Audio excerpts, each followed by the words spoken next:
WhatsApp guys, welcome back to another reaction video. आज हम देखने वाले हैं कि रशिया के अंदर, आपको पता ही है, पहले तो रशिया और यूक्रेन का आपस में वॉर चल रहा था, लेकिन अब रशिया के अंदर ही एक ग्रह वॉर वाली सिचुएशन हो चुकी है। उसके ऊपर सर बताएंगे मेरे को, सर क्या सिचुएशन है, पूरा मामला डिटेल में। और जो पता है वैगनर ग्रुप है, जो एक टाइम पर वो जो बंदा था वो इसका खुद का ही था, पुतिन का, आज वही आर्मी लेके उसके अगेंस्ट हो चुका है। तो चैनल में तो प्लीज सब्सक्राइब वीडियो कर दें, लाइक 1 2 3 गो। दोस्तों, रशिया में जो हो रहा है कल से, अब वो थोड़ा बहुत निपट गया है। उस बंदे ने यू टर्न ले लिया, पर मैं आपको 2-3 बातें बताना चाहता हूँ। वैगनर ग्रुप जैसी और ऐसे ग्रुप्स हैं दुनिया में, वो ऐसा क्यों करते हैं जैसा वो करते हैं, ये आपके लिए जानना बहुत जरूरी है। क्योंकि मीडिया जो आपको बताएगा ना, मीडिया आपको ब्रेकिंग न्यूज़ के तौर पे बताएगा, एनालिसिस बहुत कम होता है। और जो वहाँ पे सीनियर आर्मी ऑफिसर्स भी बैठे रहते हैं, जिनको काफ़ी नॉलेज है, उनको भी एक लिमिटेड वक्त मिलता है, और ये सब चीज़ें समझाने में टाइम लगता है। दोस्तों, आप बोलेंगे नहीं साहब, मैगी की तरह आप 2 मिनट में आपको समझा दें कि रूस में क्या हो रहा है।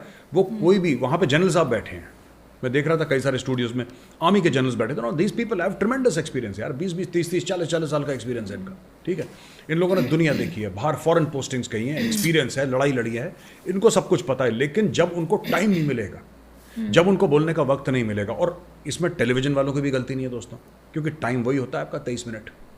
30 मिनट के प्रोग्राम में 22-23 मिनट में प्रोग्राम रैप अप हो जाता है, बाकी में ऐड चलते हैं। तो अगर 5 लोग हैं तो वहां पे एक एक करके सबको वक्त देना पड़ता है, 3-3 4-4 मिनट में क्या ही बताएंगे।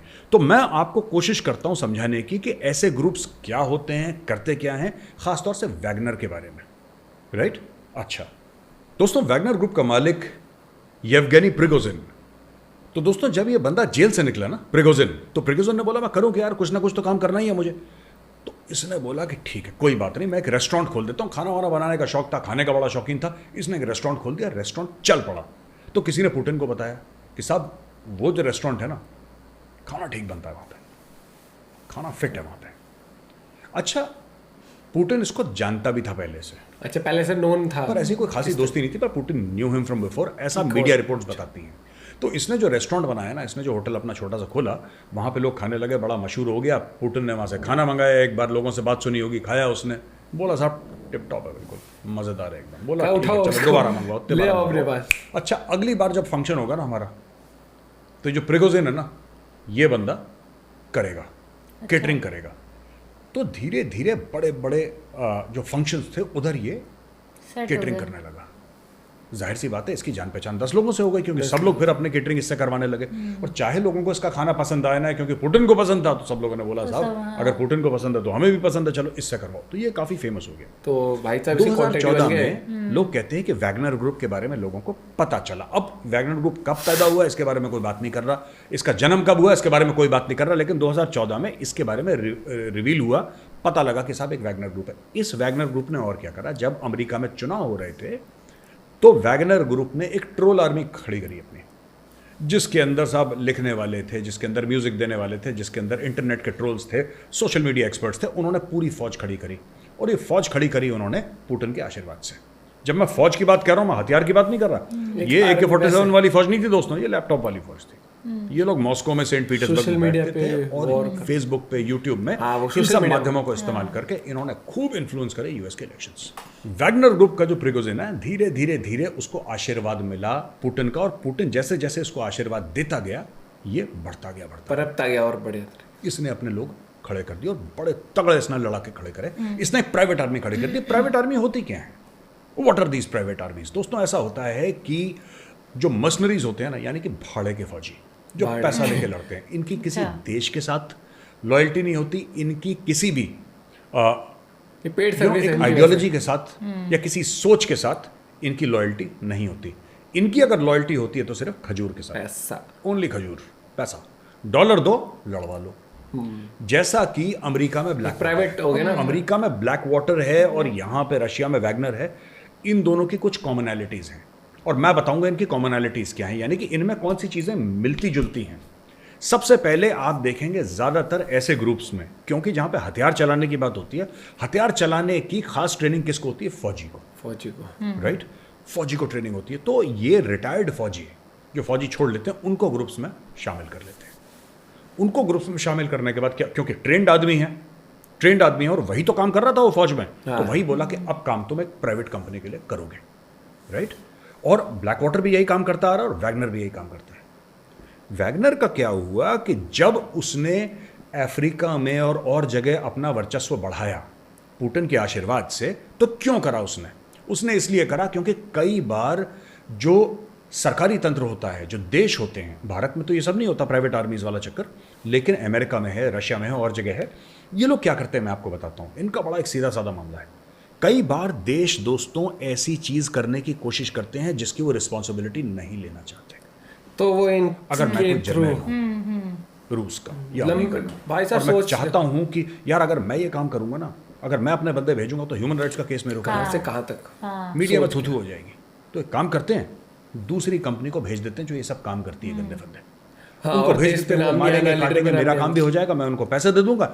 अगर बुरी चीज कोई होगी, अगर बुरा नाम होगा तो उस कंपनी का होगा। हम कहेंगे भैया हमारे इनके ऊपर क्या कंट्रोल है यार, वो कर रहा है, पकड़ो पकड़ो मार दो हमारी तरफ से, हमारा काम थोड़ा ना उनको पकड़ना। You understand? तो ब्लैक वाटर ने अफगानिस्तान में भी ऑपरेशन करे, अमेरिका का ग्रुप है ब्लैक वाटर, उसने अमेरिका में भी काम, उधर इराक में भी काम करा, दोस्त माफ कीजिएगा, उसने अफगानिस्तान में भी और जगह भी काम करा। इसी तरीके से ये जो प्रिगोजिन का वैगनर ग्रुप है, इसने अफ्रीका में काम करा और इसने ऐसे ऐसे कारनामे, ऐसे ऐसे कांड करे हैं कि जैसे जिसको दिल दहला देने वाले, जो रूस ने करे इसने, और रूसी फौज कहीं बीच में नहीं। तो जब भी रूस से पूछे कि यार ये वैगनर ग्रुप तो रशियन ग्रुप ऐसे कर रहा है, यार प्राइवेट ग्रुप है, हम क्या ही कर लेंगे इसका? और अफ्रीका में कर रहा है, रूस का कानून थोड़ा ना चलता है अफ्रीका में। यू नो, झूठ बोल के दाएं बाएं ऐसा काम लोग करते चले आ रहे हैं।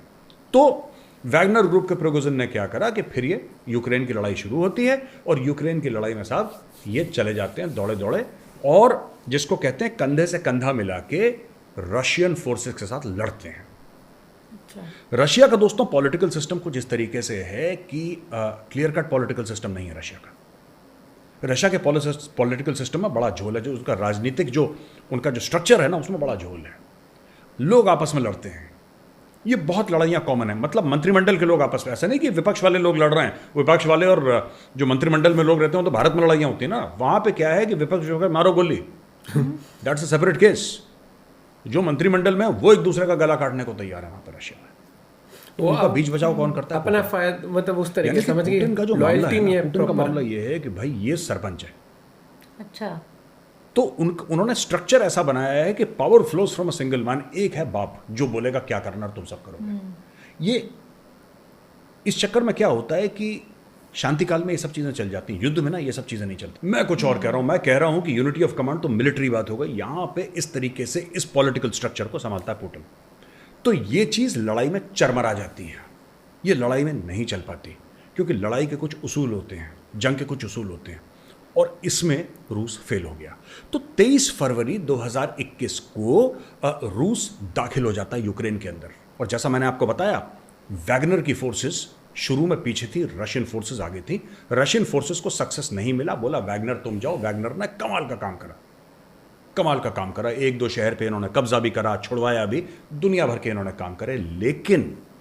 लेकिन जो प्रिगोजिन था ना, प्रिगोजिन को ये लगने लगा कि यार ये जो शोइगु है, जो डिफेंस मिनिस्टर है रशिया का, यार ये गेम ठीक नहीं खेल रहा।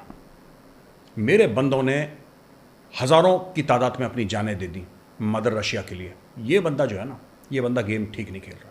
तो उसकी बड़ी कंप्लेंट थी, उसकी कंप्लेंट थी कि यार तुम ठीक टाइम पे हमें एमिनेशन नहीं देते, तुम ठीक टाइम पे हमें गोला बारूद नहीं देते, तुम हमें एयर सपोर्ट नहीं देते, तुम हमें आर्टिलरी सपोर्ट नहीं देते, हमें सिर्फ मरने कटने के लिए तुम्हें छोड़ दिया, आगे कर दिया जाओ भाई। और रिसेंटली 4-5 दिन पहले उसकी ये कंप्लेंट थी, जब वो मॉस्को पे चढ़ दौड़ने का प्लान बना रहा था, तब ये कंप्लेंट थी यार कि हमारे बंदे बैठे, तुमने हमारे ही ऊपर गोला गिरा दिया, हमारे ऊपर मिसाइल या रॉकेट अटैक तुमने कर दिया, जिससे कि कई सारे मेरे बंदे मर गए। तो स्टोरी ये बनाई गई कि साहब ये गुस्से में चला गया और अब इसने बोला कि मैं मॉस्को पे चढ़ दौड़ूंगा, अब मैं नहीं छोड़ता यार, अब नहीं चढ़ूंगा मैं, चलो मॉस्को जरा सिखाते हैं सबक। शोइगु वोइगु को कॉलर से पकड़ के नीचे लाएंगे और पुतिन को बोलेंगे निकल यहां से, फुट। तो इसने मन बना लिया, इसने अपने 50-60 हज़ार 1 लाख जितने भी इसके फौजी थे, तो बोला कि चलो। इन्होंने एक शहर को भी कैप्चर कर लिया और ये कहते हैं कि हम 200 किलोमीटर दूर हैं, हम मॉस्को पहुंचने वाले हैं। मॉस्को के मेयर ने बोल दिया कि साहब छुट्टी वुट्टी कराओ, मंडे को छुट्टी, आज संडे है ना दोस्तों, मंडे को छुट्टी। और सब लोग डर के मारे वहाँ पे मॉस्को में ये लग रहा है वो लग रहा है। मुझे एक बात समझ में नहीं आ रही, 2-3 चीज़ें इसमें ना बड़ी खड़कती हैं, क्योंकि अपना फौजी दिमाग है, सोचने का खास तरीका है। अब मैं कहता हूँ यार एक बात बताओ, जब तक इसको रूस पैसा दे रहा था, मैं प्रिगोजिन की बात कर रहा हूँ, वैगनर ग्रुप की बात कर रहा हूँ, जब तक रूस इसको पैसा दे रहा था, ठीक है, तब तक ये लड़ रहा था, क्योंकि मर्सनरी है भाई। रूसी आर्मी को पैसा कहां से आता है? जो रशिया की फौज लड़ती है, या भारत की फौज लड़ती है, अमेरिका की फौज लड़ती है, चीन की फौज लड़ती है, इनके पास पैसा कहां से आता सरकार है? से आता है वो तो, जो भाई इनके पास पैसा आता है क्योंकि सरकार इनको पैसा सरकार देती देती है। है। सरकार के पास पैसा कहां से आता है? सरकार को टैक्स मिलता है, वहां से सरकार पे, ये तो सब आपको पता है, राइट? तो अगर एक बंदा जो कि कहता है कि मैं अपने ही देश के खिलाफ जंग लड़ूंगा, अपने ही राष्ट्रपति को निपटा दूंगा, उसको गिरा के मैं चढ़ दौड़ूंगा मॉस्को के ऊपर, उसको पैसा कौन दे रहा है? क्योंकि जाहिर सी बात है, अगर Funding पहले है, आपको पुतिन गड़बड़ पैसा है। दे रहा था, पुतिन यानी कि वैगनर ग्रुप को पैसा दे रहा था, अब वैगनर ग्रुप कह रहा है कि हम पुतिन को निपटा देंगे, तो जाहिर सी बात है पुतिन ये तो नहीं गड़बड़ बोलेगा ना है। कि ये लो $100 मिलियन कोई आओ और मुझे निपटा दे दो। रहा है फंड। यानी पुतिन ने इनके सारे बैंकिंग के चैनल बंद कर दिए होंगे, पुतिन ने इनका सब कुछ बंद कर दिया होगा, पुतिन ने इसको पैसा नहीं दिया होगा। फिर उसको किसने पैसे दिए यार? ये मेरा पहला सवाल है। Who gave this guy money, who gave this guy the funds to plan an attack on Moscow? इसने एंटी टैंक माइंस भी लगा दी, इसने दुनिया भर की चीजें। देखिए मैं आपको बताता हूं, फौजियों को लड़ने के लिए कई 100 चीजें चाहिए होती हैं, ठीक है, कई 100 चीजें चाहिए होती हैं, फिर जज्बा और जोश फिर बाद में आता है। 100 चीजें चाहिए होती हैं लड़ने के लिए। एक मॉडर्न आर्मी की बात कर रहा हूं मैं। वैसे तो लठ लेके आप किसी के ऊपर भी चढ़ जाओ, लेकिन देखिए आपको हथियार चाहिए, आपको एम्युनिशन चाहिए, ठीक है, आपको गोला बारूद चाहिए, आपको गाड़ियां चाहिए, आपको गाड़ी के लिए तेल चाहिए, राइट? ऐसे थोड़ी दिन में पैदल 3 पैदल बार बदल लोग गया। ब्रेकफास्ट लंच और डिनर खाएंगे, बीच में चाय 2 बार 3 बार पिएंगे, ठीक है, नॉर्मल आदमी करता है, फौजी भी करता है, ठीक है ना? रात को रहने के उनके लिए टेंट चाहिए, उनके लिए अकोमोडेशन चाहिए। खुले खेत में तो सोएगा नहीं वो, कहीं ना कुछ खुले खेत में भी सो जाएंगे लड़ाई के बीच में, लेकिन परमानेंटली थोड़ा ना ऐसा सो सकते हैं। और रशिया में ठंड ऐसी पड़ती है, इवन इन समर्स जबरदस्त ठंड पड़ती है कुछ कुछ एरियाज में, राइट? फिर जिसको चोट लगती है आपको उसको पीछे ले जाना पड़ता है, उसके इलाज के लिए पैसे खर्च होते हैं, राइट? रोज आप वो गोला बारूद जो है रोज खर्च हो रहा है, आप रोज फायर कर रहे हैं, लाखों, जिसको कहते हैं ना मिलियंस की तादाद में आपका एम्युनिशन खर्च हो रहा है रोज। अब बिल्कुल टट टट टट लगे हुए हैं, हाँ, ऐसे थोड़ी एक आया गोला एक को बारूद मार चल रहा है, दिया ये सब कि खर्च होता है, हाँ। आपको उसको रिप्लेनिश करना, प्लानिंग करनी होती है हर एक चीज, जिनको किस टाइम चोट पे क्या लग गई चीज उनको करनी है। अस्पताल ले जाना है, उनके इंश्योरेंस का मामला। ये मैं सिर्फ आपको ना मोटी मोटी चीजें बता रहा हूं दोस्तों, इससे कई गुना ज्यादा लड़ाई में खर्चे होते हैं, सिर्फ खर्चे। Complicated और रहती है जब situation जंग बहुत शुरू होती है तो पानी की तरह बहता है पैसा, पानी की तरह, मतलब इट्स लाइक वाटर। और अगर प्रॉपर 2 देशों के बीच में जंग शुरू हो गई तो रोज अरबों डॉलर ऐसे खर्च होते हैं, रोज, डेली की बात कर रहा हूं मैं दोस्तों, डेली। और ये तब जब इन लोगों के पास तो वो है नहीं, they don't have aircraft and all that, इनके पास मैसिव हैवी वेपनरी और टैंक शैंक होंगे इनके पास कुछ, इसके अलावा अगर कोई बोले कि साहब इनके पास मीडियम गन्स हैं और ये सब नहीं है इनके पास, इनके पास हेलीकॉप्टर गनशिप्स नहीं है। वैगनर ग्रुप के बारे में कह रहा हूं, लेकिन ठीक है, वैगनर ग्रुप को फंड कौन कर रहा है, मेरा पहला सवाल है, वही। क्योंकि मर्सनरी ग्रुप है, साजिश तगड़ी है। इनको तो कोई चाहिए ना जो उनको पैसा दे, ये तो भाड़े के फौजी हैं, क्योंकि अब पुतिन के राइट? अगेंस्ट है तो कोई ना कुछ कोई ना तो कुछ- उनको पैसा दे रहा होगा, कौन दे रहा है पैसा? लोग ये भी कहते हैं कि ये यूक्रेनियन इंटेलिजेंस के टच पे था, ऐसा लोग कहते हैं कि जो प्रिगोजिन था he was in touch with Ukrainian intelligence, फिर इसने नेटो से पैसा खा रखा है मामले को हाँ, आंसर क्योंकि यूक्रेन इतना वो नहीं है कि फंड इधर कर सके। प्रिगोजिन धमकी देता है, सीधी धमकी देता है, मैं मॉस्को में आ रहा हूं पुतिन, इंतजार करो बेटा मैं आ रहा हूं। उधर पुतिन कहता है तू आ जा, तूने गद्दारी करी है, सबसे पहले तेरे को मुझे तो सजा मैं मिलेगी। ठोकूंगा। और तारीख और में वो लोग ये कहते हैं कि गद्दारी जो कर भी वैगनर के जो फौजी हैं, जो भी सोल्जर्स हैं, उनको बोलते हैं कि तुम इसका कहना मत मानो, क्रिमिनल आदमी है ये। अच्छा, सच बात यह है कि वैगनर ग्रुप में भी बहुत सारे क्रिमिनल हैं। इसने क्या करा ना, इसने जेल से छुड़वाया लोगों को। जब इसके बहुत सारे लोग मर गए तो जेल में गया और जेल से लोगों को बोला चलो चलो चलो चलो, मैं तुम्हें माफ़ी दिलवा दूंगा स्टेट से, तुमने कत्ल करा है, 25 साल के लिए जेल में हो ना, 25 साल के लिए, तुम एक काम करो, छोड़ो, मैं तुम्हें पैसे भी दूंगा, मैं तुम्हें वर्दी भी दूंगा, मैं तुम्हें हथियार भी दूंगा, खाना पीना भी दूंगा, अगर तुम मर गए तो तुम्हारे परिवार को पैसे भी मिलेंगे, और तुम्हारा जितना भी सेंटेंस है जो बाकी है वो सब माफ़ हो जाएगा, तुम रूस की आंखों में हीरो बन जाओगे, चलो मेरे साथ। और भाई वो तो जेल में पड़ा हुआ है, उसको तो आज़ादी खुश चाहिए, हो तो वो फट से चला गया लड़ने के लिए। जब वो फट से गया लड़ने के लिए तो वहाँ पे यूक्रेन में मार पड़ रही है दुनिया भर की यार, दुनिया भर का।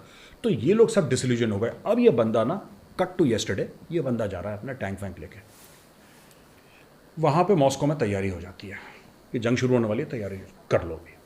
अच्छा, तैयारी हो जाती है वहाँ पे, तो फिर क्या होता है उसके बाद दोस्तों, पीठ पीछे से डिप्लोमेटिक चैनल ऑन हो जाते हैं, और जो बेलारूस का प्रेसिडेंट है वो इससे कहता है कि देख तू पंगे में मत पड़, मेरी बात मान, तू चिक चिक पिक पिक मत कर, ठीक है? तू जाएगा वहाँ पे, बेलारूस पिटेगा, आएगा ना इसमें।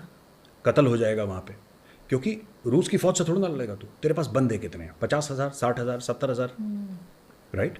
तूने एक शहर पे कब्जा करा है भाई, एक शहर में कब्जा करा है, तो जब अगले शहर में जाएगा तो यहाँ पे कुछ बंदे छोड़ कर जाएगा ना, 10-15,000 छोड़ कर जाएगा इस शहर में अपना कब्जा मेंटेन करने के लिए, कुछ छोड़ के जाएगा। यानी कि अगर तेरे पास 70,000 लोग भी थे तो अगले शहर तक पहुंच के 50,000 हो जाएंगे, फिर वहां पे कुछ छोड़ेगा, अगले मॉस्को पहुंचते पहुंचते तेरे पास सिर्फ 5,000 रह जाएंगे, तो मॉस्को बहुत दूर है वहां से। तो बोला कि नहीं, मैं समझ गया, इसको कुछ पीछे डील हुई है दोस्तों।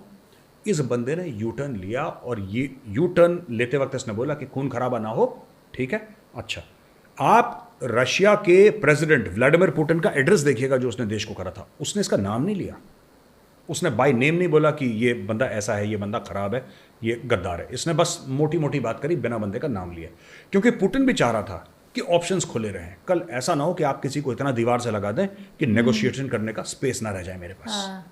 अच्छा, ये पुतिन को जानता है 15-20 साल से, राइट। पुतिन को खाना खिलाने से पहले भी जानता था, जैसे मैंने आपको बताया था ना, पुतिन को जानता था, और पुतिन नहीं पाल पोस के बड़ा करा है इसको।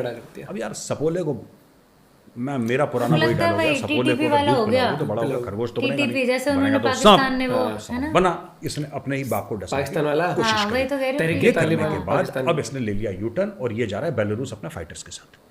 तो ये इनकी डील हो गई दोस्तों, ठीक है। तो पहला कारण मैंने बताया कि उसको फंड कौन कर रहा है, ठीक है। दूसरी बड़ी इंपॉर्टेंट बात, इससे रूस को नुकसान क्या है और फायदा क्या है। नुकसान तो ये है कि दुनिया भर में रूस की क्रेडिबिलिटी खराब हो गई कि यार कोई भी चढ़ दौड़ता है यार, 50-60 हज़ार कितना है, मतलब क्या पॉपुलेशन है 50-60 हज़ार की, कुछ भी नहीं होती। आप रूस के ऊपर चढ़ दौड़े और वहाँ पे प्रेसिडेंट आ जाए और पूरे देश से संबोधित हो रहा है और कह रहा है कि नहीं ये बड़ा मुश्किल का वक्त, तो इसका मतलब आपको 50-60 हज़ार लोग हों तो आपको खड़का सकते हैं वो, राइट। इससे क्या होगा कि नेटो और अमेरिका इन सबको आइडिया लग गया कि हाँ ज़्यादा हैवी पढ़ने की जरूरत नहीं है, हल्के में कर देंगे आप। तीसरी चीज़ भाई साहब, आप अगर इसको दूसरी नज़र से देखें तो पुतिन, अगर ये बंदा पहुंच जाता ना मॉस्को, तो पुतिन इसका बहुत बड़ा फायदा उठा सकता था। पुतिन को ज़्यादा सक्सेस नहीं मिला यूक्रेन में, ये बात सच है। जब हम कहते हैं ना इतनी बड़ी फौज है रशिया की, इतनी बड़ी मिलिट्री सुपर पावर है, इतना बिलांद भर का यूक्रेन, तो इसको तो 10-15 दिन में हड़प जाना चाहिए था यूक्रेन। 1.5 साल होने का हो गया, कुछ कर नहीं पाए। इसका फायदा पुतिन उठा सकता था, और पुतिन ये मामला, अंदर के गद्दार हैं, ये वाला जो नैरेटिव है ये अपने लोगों को बेच सकता था पुतिन। और क्या बेचता पुतिन कि देखो हम तो जीत जाते लेकिन हमने उनके ऊपर भरोसा करा, हम तो यूक्रेन को 2 दिन में खड़का देते, लेकिन यार ये हमारे बगल में थे, हमें पता ही नहीं लगा कि ये बंदा हमारी पीठ पे छुरा घोंप रहा है ना, हमारी पीठ पे छुरा घोंप रहा है बंदा, हमें पता नहीं लगा, हमने तो भरोसा करा था, भाई ने दगा दे दी, अब हम क्या करें। तो ये वाला जो नैरेटिव है ना कि भाई ने दगा दे दी अब हम क्या करें, ये बिक जाता है, ये नैरेटिव बिकने वाला है, ठीक है। और ऐसा होता भी है कि अक्सर भाई ही दगा देता है, ये भी बात सच है, इसलिए लोग इसको खरीद भी लेते हैं इस नैरेटिव को, क्योंकि नैरेटिव जो है ये आधा कच्चा आधा पका टाइप की चीज होती है, दुनिया भर का कि मतलब चलता चलता है। पुतिन इस नैरेटिव को बेच सकता था, अब पुतिन ने वो नैरेटिव जो है नहीं बेच पाएगा, क्योंकि भाई ने तो यू टर्न ले लिया, वैगनर वाले ने यू टर्न ले लिया और ये जा रहा है बेलारूस, वहां पे सेटल डाउन हो जाएगा अपने फाइटर्स के साथ, और वहां पे इसकी डील हो गई है दोस्तों। आखिरी में मैं ये कहना चाहता हूं दोस्तों कि भारतीय सेना का, नौसेना का, वायुसेना का हमारा जो ज़्यादातर इक्विपमेंट है 65 से ऊपर 65-68% हमारा रूसी है, राइट। डिपेंडेंसी कम अब करनी मुझे पड़ेगी। ये नहीं पता कि हम रशिया पे इन द फ्यूचर कितना डिपेंड कर सकते हैं अपना मटेरियल लेने के लिए, अपनी चीज़ें लेने के लिए, क्योंकि रशिया में जो पॉलिटिकल इंस्टेबिलिटी अभी शुरू हुई है ना वैगनर की वजह से, वैगनर की वजह से और यूक्रेन वॉर की वजह से, मेरा ऐसा अनुमान है एज एन एनालिस्ट, ये अभी खत्म नहीं होने वाली, इसमें समय लगेगा दोस्तों, इसमें समय लगेगा, राइट।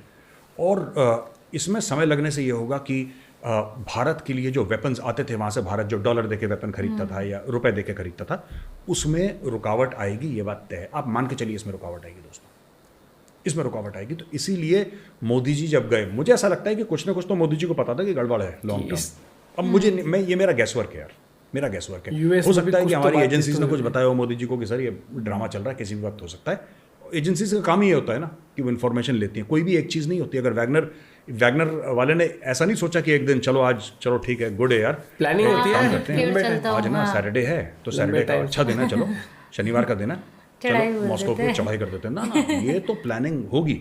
और हमारे बंदे भी कहीं ना कहीं अंदर फिट होंगे जो इन्फॉर्मेशन दे रहे होंगे भारत को। अमेरिका के भी बंदे फिट होंगे, यूके के भी होंगे, इजराइल के भी होंगे, जासूसी तो सभी करते हैं ना एक दूसरे के ऊपर, तो उन्होंने बता दिया होगा। अब देखिए जो मोदी जी गए ना वहाँ पे और कह रहे हैं प्रेडेटर ड्रोन्स और ये वो दुनिया भर का, इजराइल के मरकावा टैंक्स की बात मैंने सुनी थी कहीं उड़ी। अब पता नहीं वो टैंक्स की टेक्नोलॉजी आ रही है नहीं आ रही, I don't know, but Merkava tanks बहुत कामयाब टैंक हैं, इजराइल के हैं, उनसे बात चली थी ऐसा मैंने सुना है। आई कुड बी रॉन्ग, पर मैंने सुना है। उड़ती उड़ती चीज़ें, मैं लोगों के साथ बैठता हूँ ना तो लोग बात करते हैं। दोस्तों एक तो ये बात है, तो हमारा पूरा जो सिस्टम है ना हथियार का, ये हमें over a period of a decade revisit करना पड़ेगा। इसलिए मोदी जी कह रहे हैं अच्छा हम तुमसे ड्रोन्स ले रहे हैं ना प्रेडेटर, चलो कोई बात नहीं, इसका थोड़ा सा तो हिस्सा इंडिया में बनाओ। मैं बता रहा हूँ उनका चक्कर क्या है मोदी जी का। अब वो कह रहे हैं चलो 15-20% इंडिया में बना दो, ठीक है, 80% नहीं बना रहे ना, कोई बात नहीं, 20% बनाओ। अगली बार मोदी जी बोलेंगे कि अच्छा हमने तुमसे 30-31 ड्रोन लिए हैं, चलो हम तुमसे 100 और लेते हैं, 100 और लेते हैं, पूरे के पूरे 100 इंडिया में बनाओ। ये होने वाला है, आप देख लेना, ये होने वाला है। अगली बार जब राफेल आएंगे ना इंडिया में, और राफेल आएंगे, आप नोट करना, राफेल आएंगे, आज नहीं तो 3-4 साल के बाद भारत में और राफेल का ऑर्डर होगा, और फिर बोलेंगे राफेल भी तुम भारत में बनाओ, हिंदुस्तान एरोनॉटिक्स के साथ टाई अप करो और भारत में राफेल, ये होने वाला है, या किसी और कंपनी के साथ टाई अप करो। This is going to happen. Modi ji ये बात समझ गए कि रूस पे, अब आप देखिए रूस हमारा दोस्त है, वो सब ठीक है, लेकिन रूस की अपनी मजबूरियां इतनी हैं कि रूस हो सकता है जिस लेवल पे हमें हथियार चाहिए रूस हमें ना दे पाए, तो हमें एक ऑल्टरनेट सोर्स ऑफ वेपनरी और टेक्नोलॉजी और ट्रांसफर ऑफ टेक्नोलॉजी हमें देखनी पड़ेगी।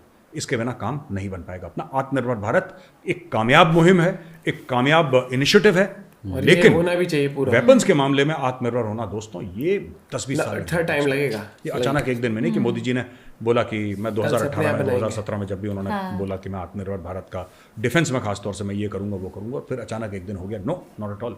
इसमें बहुत टाइम लगता है, साल लगता है, क्योंकि अब वहां से अगर उनसे बात करें तो टेक्नोलॉजी पहले वहां से आएगी, यहाँ पर लोगों को ग्रूम करा जाएगा कि मैं ग्रूम तो क्या कि अपने लोग भी समझेंगे कि इसको बनाने के लिए इस तरह की टेक्नोलॉजी लगनी है। लेकिन भैया भाई गजब है वो वैगनर ग्रुप, गजब है, तेजस्वी आदमी है भैया, पूरा जो उसका वो पीस जो नाम है समझ नहीं आ रहा, साथ में रहा उसके, केटरिंग करी और उसके बाद अपनी आर्मी रखी तैयार, पैसा लेता था, फंडिंग लेता था और आगे काम करता था।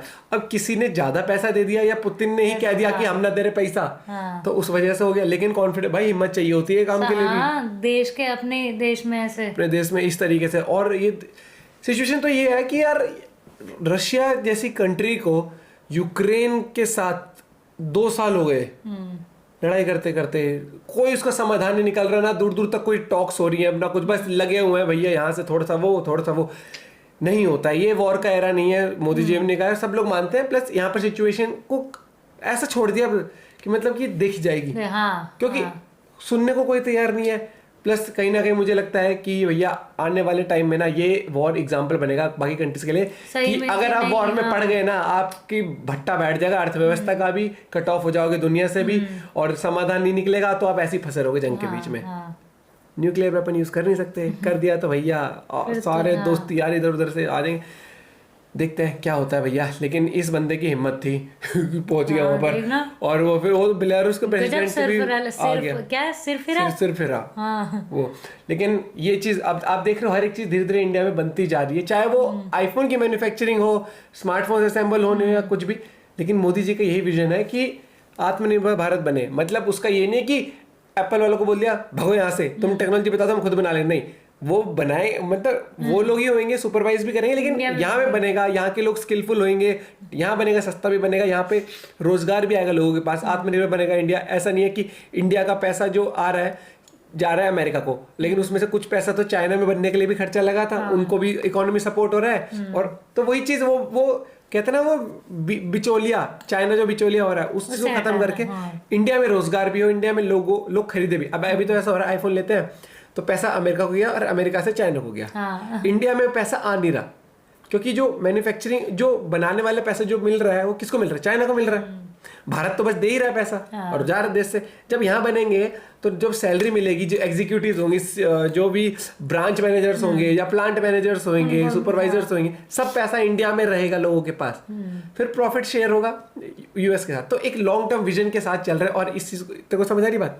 आ रही है। अरे झूठ बोल रही है, नहीं आ रही है, मुझे ना यहाँ पे चिंग हो रही है गले में। चिंग हो रही है। लेकिन भैया मैं फिर से ये कहूंगा कि पुतिन की कहीं ना कहीं वो स्थिति डामाडोल सी हुई है इस बात से। आपका पॉइंट ऑफ व्यू क्या है इस बारे में, जरूर बताइएगा। मिलते हैं वीडियो के साथ, बाय बाय, टेक केयर।